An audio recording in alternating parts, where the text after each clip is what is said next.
Hello, how's everyone doing today? Today we're going to be talking about read, write, execute permissions on Linux. A very simplified way to understand how they work. All right, so let's get started. I got my Google Google website up, searching for example of ls-l commands. So let's click on one of these so you guys could see. So I'm gonna make this one a little bit bigger. Where is it? I just want to see the video. I mean, the video, but the image. Okay, I'm gonna try to zoom in here so you guys can see it. All right, so over here he's doing the ls command, right? And on this ls command, as you can see on the left side, we have 1, 2, 3, 1, 2, 3. So we got 9 fields right here. All right, this on the side tells you the file type right here. So if you see like a hyphen, it means it's a regular file. This D means the directory. You might see the letter C, the letter B, or the letter S. That will be a different video, but just for reference, C is for character, B is for block, like a block device, like a hard drive or SSD, whatever you got in there. And then S is for socket. So that pretty much has to do with networking. But the two main ones that you're concerned with is the dash, which is file, and D for directory. So that is the first character line on here. And then these 3 is for the owner, so whoever owns the file. And then the next 3 here is for the group, so whoever the group belongs to, so the group. And then the last 3 here is for other people. So if you're not the owner and if you're not in the group, this is your permission right here. All right, so the first field that you see, or the next field that you see over here, this is the amount of time that this, how many links there is to this file. All right, and then the next thing here, usually you have another field here, which will tell you the owner and the group. So over here is just telling you the owner. Over here is telling you the file size. So it's 705 kilobytes, and then that's 27 kilobytes, and then over here was the last time it was modified. All right, and then over here tells you the file name. If you see that period, it means the hidden file. I'm not sure why they did this in this example. Let's go to another one real quick. All right, this one looks way better. So if you go here, as you can see, this is the owner of the file, and then this is the group.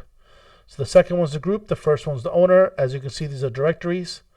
And depending on how your distribution is set up, the colors might be different. So as you see here, the regular files are white, and then these are kind of like a lightish blue color. All right, so as you can see here, same thing over here, the reference links, and then the owner, the group, the file size, the last time it was modified, and then where it's located. This is just referencing this, the period right here means where you're currently located at, what permissions are in this directory that you're currently in. And then this is your parent, and then these dots, like I said, they're hidden files. And they're hidden because obviously when you run the ls command, you're not going to see this. This is a configuration file, like your bash history is like all the commands you wrote. Bash logout is like some script pretty much that runs when you log out. And then you have the bash rc files, and then your cache config, and that's some other stuff. All right, so let's go to the terminal real quick so we can start there. Let me open it up. All right, cool. So let me clear the screen. All right, so what we can start doing is I can touch a file. So touch just makes an empty file. So I'm going to call it file2.txt. And then we do ls-l because it gives you the long listing. If I just do ls, it doesn't give you the permissions. That's the reason why we do ls-l. All right, as we can see on top of here on the left side, you see that they're all like, it all has the little hyphen, which it means is a regular file. And then the first 3 permissions is for the owner, the next 3 is for the group, and then the next 3 is for others. So the test one that you see, don't get confused with that because that has like sticky bit, SGUID bit, and then the SUID bit. We can go over that later. But let me remove this file real quick so that way we don't get distracted.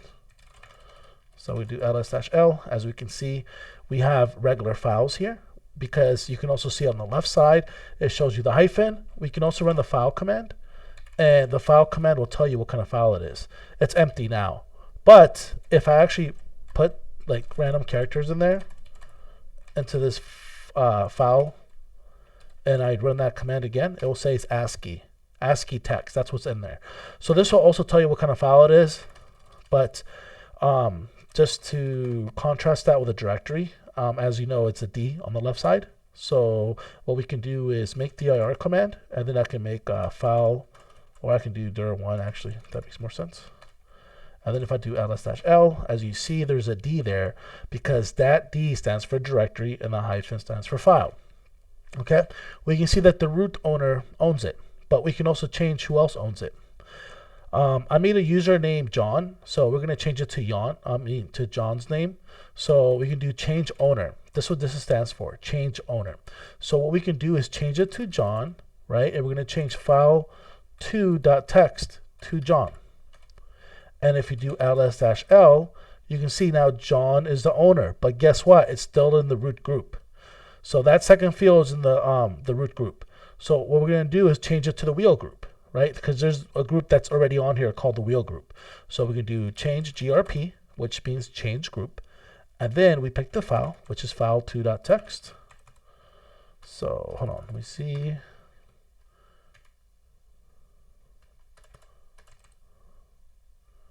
grp. Okay, that should be it. Nice. So when we change the grp, make sure this is run correctly. Give me 1 second. Change grp. Not sure why that's popping up. Okay, cool. So what we're gonna do is change the group of this one. Hold on. So let me just man page this real quick. All right, let me make sure this is correct. So as you give the option, and then the group, and then the file. Okay, so we got to reference the group first. That's why it wasn't working. So that's why I love the man pages. So and the next one, we're gonna do file.to.txt. So the reason I did that is so I can make sure that the syntax is incorrect. I mean, not incorrect. So that's what we use in man pages. Sometimes a lot of commands, and sometimes you kind of forget the way that the parameters are inputted. So in this case, you do change group, and then I'm saying that I want the wheel group to own this file2.txt. But before we do that, let's do a ls-l just to clarify, make sure that this is correct. All right, we want the wheel group to own this group. Own this file. So we do file2.txt. And then once we do that, ls-l, you see now that the wheel group owns this file. So it's pretty cool. And if you want to make a group, you can do group add, and then I'm going to call one called tester. And then guess what? I can do the same thing. I can change the group now. And then tester is now the group owner. If I want to add a user, I can do user add. Very simple. I'm going to call her. I'm going to say it's Mary. Okay. Now, instead of giving it to John now, I can change the group now to Mary. So let's put in Mary. Now if I do ls-l, you see Mary now owns that file, which is really cool. All right. Now let's talk about changing the permissions. Okay. So we have just the first bit. You guys don't worry about that one. The very first one, like the directory and the hyphen, don't worry about that one. What we want to worry is the first one, which is the owner. The second one is a group. And the last one is for anybody else who tries to access this file. So the way this works is that the read equals 4. The reason why this is important is because sometimes when you set permissions, I can do RxW, RxW, RxW, or I can do 777. So RxW, RxW, RxW, and 777 mean exactly the same thing. There's no difference. The same exact thing. Okay. So the reason why this is important is because you might have to do a little bit of math if you're doing it in the numerical way. So the read equals 4, write equals 2, and execute equals 1. So for example, if I wanted to give the owner, because remember, there's 3 fields that you're filling out. You're filling out the owner, we're filling out the group, and we're filling out others. Okay? So why is important is because in this instance, right, let's say if we do 7, 7, it will be 7, 7, 7, 7, 7, 7 for owner, 7 for group, and 7 for others. Or AKA, I can substitute it with RWX, I mean. Okay, so in this case, let's say I wanted to give it read permissions and write permissions. What is that? You add 4 and 2, that's 6. If I want to give it write permissions and execute permissions, that's 3. If I want to give it read permissions and execute permissions, that's 5. So let's pick something random. Let's say I want to give it read permissions and write permissions. So I'm going to give it 4 plus 2 is 6. So I'm going to give it 6. And then let's say I want the groups to be able to execute it. I'll give it 1. And then let's say I want the others to have only read permission. I'll give it 4. So I can do this. So I can either write it as R, which is read, right? And then we could do X as in execute, and then 4 as in read. But the way you will do this usually is you will have to do it like this to make it simpler. So what we can do is add it as 614. So we can do change mod. We can do 614. If you want to do it the harder way, you would have to do it like this. You would have to have it pretty much like this.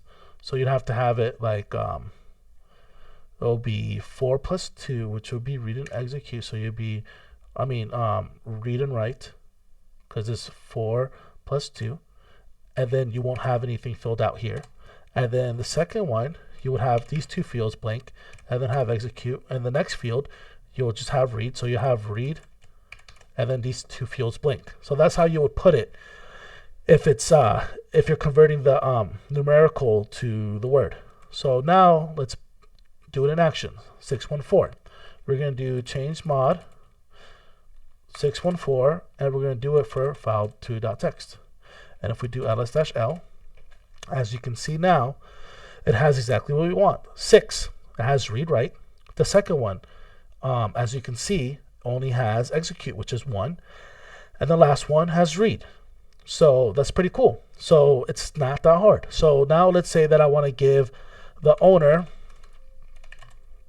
read, write, and execute, which is 7, because you add 4. You add 4 for the read, 2 for the write, and 1 for the execute.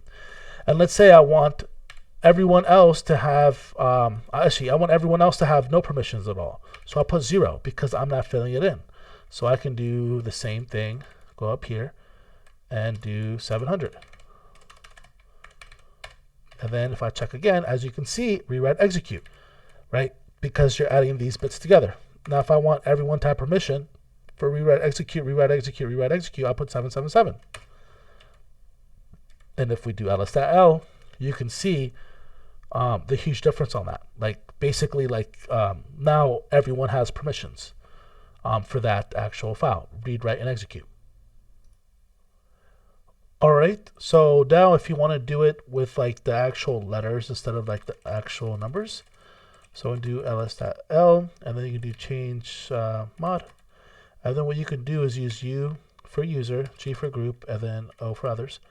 So let's say I wanted to take off the access for others. So I'll do O minus read, write, execute. For actually, let's say we want to take out read and write. Let's do that distinction first. So we'll do file2.txt, and if we do ls-l, as you can see, it took off read and write. And let's say if we want to add it back, we'll just add it back. And if you want to do multiple things at the same time, let's say if I want to do for user, so I can do user minus, this is minus execute bit, and then comma for the group, I want to minus the execute bit also. I could do that too, and then I can put the comma here.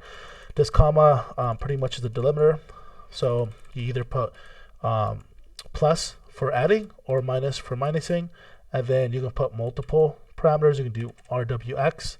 So this is a lot longer. It's a lot more commands, a lot more tedious to do.